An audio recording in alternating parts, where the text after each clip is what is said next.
എന്താടോ പുതിയ ഓരോ ശീലങ്ങള്? സാർ, പറ്റുമെങ്കിൽ ഇതൊന്ന് ഒഴിവാക്കി തരണം. ഇനി 3 കൊല്ലം കൂടി ഉള്ളു സാർ. ഒരു ചീത്തപ്പേരും കേൾപ്പിച്ചിട്ടില്ല, ഒരു മെമ്മ പോലും കിട്ടിയിട്ടില്ല ഇതുവരെ. റിട്ടയർ ചെയ്ത് വീട്ടിലിരിക്കുമ്പോൾ ഓർക്കാനൊരു ഓർഡർലി റൂം മാർച്ചുണ്ടായിരുന്ന ആഗ്രഹമുണ്ട്. മരിക്കുന്നിടം വരെ അതെന്റെ മനസ്സിൽ നിന്ന് പോയില്ല സാർ. സർവീസിൽ കയറുമ്പോ നമ്മൾ എല്ലാവരും ചൊല്ലുന്നൊരു സത്യവാചകമുണ്ട്, പോലീസ് ഓത്ത്. മാർച്ച് വേണ്ട, അതൊന്നുരുവിട്ടാ മതി.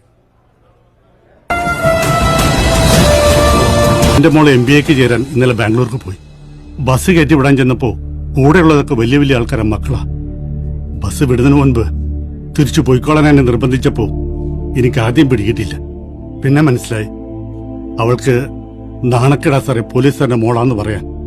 അവളുടെ കൂട്ടുകാർക്കിടയില് ഈ കാക്കൊരു കുറച്ചില്ല. ഡ്യൂട്ടിയുടെ തിരക്കിനിടയില് അവള് വലുതാകുന്നത് കാണാനുള്ള സമയം കിട്ടിയില്ല. എന്റെ മോളെ ഒന്ന് അടുത്തറിയാനുള്ള സമയം പോലും കിട്ടിയില്ല. ഒന്നിനുള്ള സമയം കിട്ടിയില്ല. പക്ഷേ ഇതെന്റെ കൂട്ടുകാരനാ സാറേ. ഇതിനെ അവള് തള്ളി പറഞ്ഞപ്പോ എനിക്ക് സഹിക്കാൻ പറ്റിയില്ല. അതുകൊണ്ടാ ഞാൻ ആദ്യമായിട്ട് റിട്ടയർ ചെയ്ത് കഴിഞ്ഞാൽ പോലീസുകാരന് പട്ടിയുടെ വിലയാണെന്ന് എനിക്കറിയാം.